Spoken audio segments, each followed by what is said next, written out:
Hello, I'm Eric. I sometimes make Dota guides. But you know, I do a lot of other things too. I play the drums. I write from time to time. For my day job, I fix orbiting satellites. One day, a thing I won't do is make another Dota guide, which is weird and makes me a little sad because currently there's this assumption that even though I've been gone for months, I'll be back, right? Surely he'd come back. Well, what happens if I don't? This YouTube channel just floats in the ether for the rest of YouTube.com's life as a website, I guess. I mean, I might die.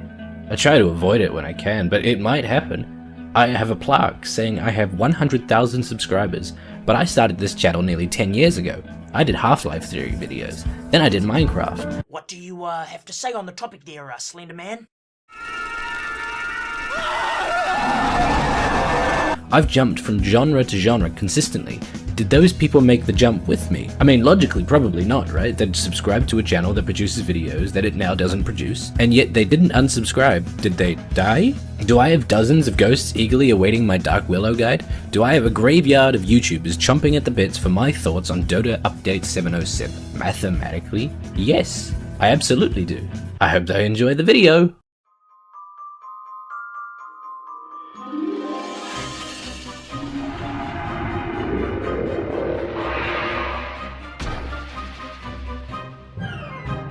Oh, whoa, hey guys, look at that. It turns out they released a Dota patch a while back. I mean, it was pretty small, hardly noticeable, just a few fixes here and there. And 2 new heroes. One's a pangolin named Armadilliere, and the other's a character from Buffy the Vampire Slayer. She's also the perfect woman, a pixie, prone to arson, cute American accent. She's got a weird speech impediment though, like she's trying to sound Scottish, but her pros outweigh her cons. And so we have Dark Willow, a hero coming extremely late to the party and trying to find her place in the world. She has nukes, she has stuns. Is she any good? Yeah, outrageously so. We're a month from her introduction into Dota, so the new hero jitters should be out of the way by now. So, right now, this is how she should be. She's been nerfed and tweaked and finally fits the niche that she was built around, right? Then why the hell is she still extremely powerful, even to someone who doesn't even know what they're doing? The second Dark Willow's abilities were announced, all the support mains rejoiced at this new potential position 5 powerhouse. Look at all of her item-independent nukes, look at her zoning potential. Oh, she's got a level 150 damage nuke, she has 1000 range on all of her abilities and can even make them longer with a level 10 talent. Finally, the 200 gold couriers, the ruined pool timings, the price inflation on every single support item, all of it's justified because we finally have a new wholly support-oriented hero. The rest of us, of course, immediately thought, can we run a mid? And the answer, unfortunately, is yes. Dark Willow is a hero that could only ever really come out this deep into Dota's life. She's an answer to everything overpowered in the previous patch. She's a lane winner, yet she's fine even when she loses her lane. She has a base attack of 1.3. Why, you ask?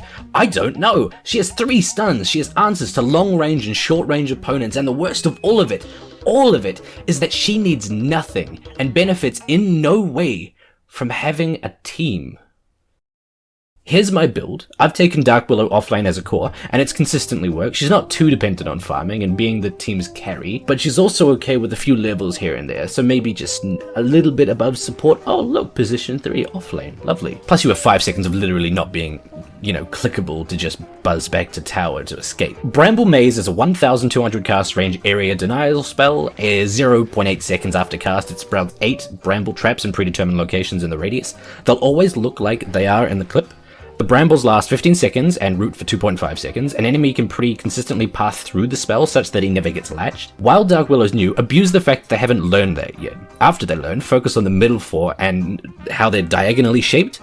In a game that pretty consistently depends on movement in the cardinal directions, especially in choke points, this is a good thing. After one bramble snagged a unit, creep or hero, it disappears. Generally the idea is to use your ultimate into forcing enemies into a waiting bramble maze. Shadow Realm is a spell Dark Willow got in exchange for what I have to assume was some massive favor. It's a monumental spell. Not only does it charge your next attack to upwards of 360 extra magic damage, it also makes you completely untargetable during the wait. You can only be hit by an AoE, and it also gives you an extra 600 range, on top of your default 475. It also doesn't interrupt channeling spells, meaning you can cast it on teleports to immediately start a tower defense with a 360 damage nuke. It also disjoints projectiles, and makes you completely immune to drawing aggro if the tower's over it. In fact, you're immune from aggro until after the spell is cast and is in the air. You can TP out of the fight during Shadow Realm too, and it has a 0-second cast and base. If you cast immediately after sending yourself out, by the time the next attack is round up and then cast, you will have 100 damage without skipping it. I hate this spell. Cursed Crown, on the other hand, is sort of fun. After 4 seconds, your target will get stunned. He just has the choice between dying alone or getting his team in on the action. It looks a little bit like this.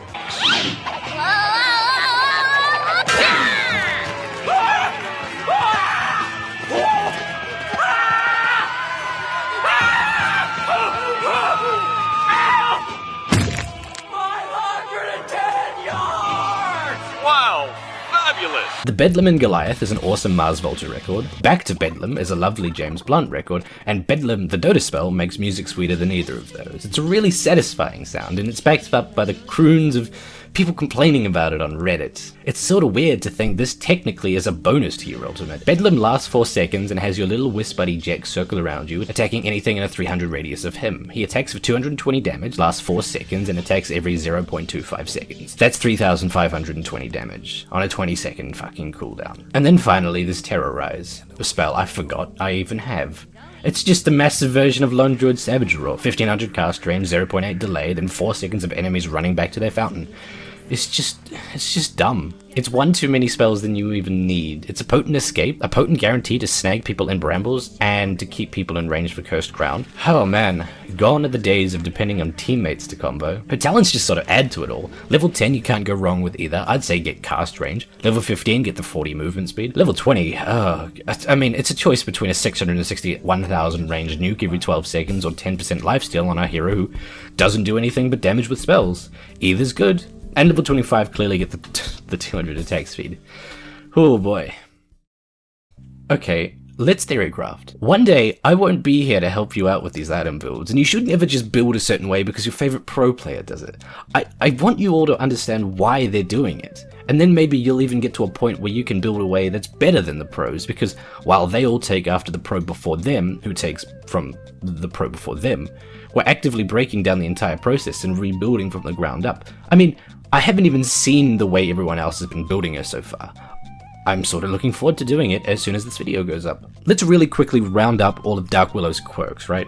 Extreme long range, consistent magic damage, 3 easily landable stuns, and a massive damaging spell that requires her to be in melee range. But then she's got low HP and low armor, she's dependent on mana, movement's an issue potentially, sustain on the battlefield, and oh yeah, she has the lowest base attack time in the game, meaning any and all attack speed items are just by happenstance doubly effective on her. So let's begin. Taking her offlane would start off with the makings of a magic wand and some tangos, maybe a salve. We can start edging our way towards some null talismans, as well as our first big purchase in Helm of Iron Will. This is pretty much all of the health and armor we're ever going to need, with the fact that we're in the back of all fights, unless they're stunned, which, I mean, they're going to be stunned a lot, so no damage ever, really. And all of these conveniently build into Veil of Discord, your core item. You know that 3,520 damage I mentioned Bedlam does? Yeah, that's all magic, and therefore ampable. Then we have Boots of Choice, and what I might controversially say is Power Treads. Sure, you need movement speed and or mana, but Treads gives attack speed, amped by your base attack, plus 10 damage, and int rather than basic mana.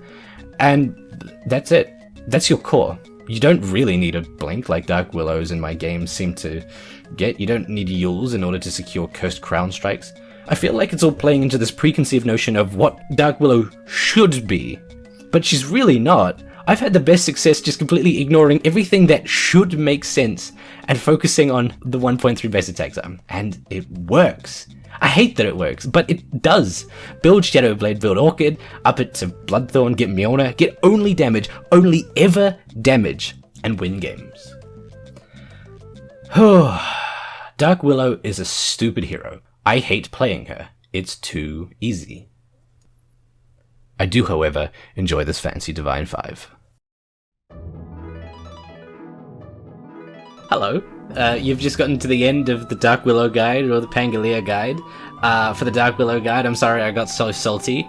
For the Pangea guide, I'm sorry I didn't get salty enough. Regardless of whichever one you viewed, I'd like to thank these people who made it happen. And yes, that means I'm using the same recording twice. How lazy, right? Alright. Thank you to Chris, 1996, Freekill, Foxy or fucking Loxley, Lucas Gukon, Mine Siege Towers, Mr. Magic aka The Tones, Shadow Sweetheart, Jeff Miller, Mr. Revolute, I'm Pickle Rick, haha, I saw these guides a whole day ago, Ashen Rabbit, Kim Nelson, Rhett Mitchell, Leonard, Christian Rudder, Rugu Mafleur, Tsunami Shadow, Yebus McGee, English Breakfast Tea, 14, Shiva's Guard, Slap a Leg a Lamb on the side for it, Tugs McBoat, Milacot, XD, Exato, Apache Murray wearing a headwear nicknamed as Hatcrafter, Jim Bob the Son of God, Soranok, Punith P, Scar, Grumman, the Chokatu, Average Soul, Sando, Sandor.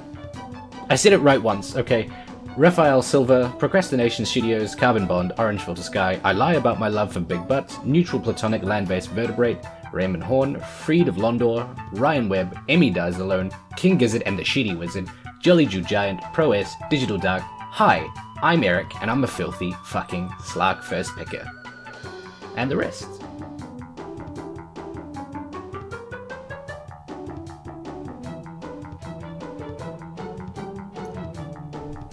Alright, bye!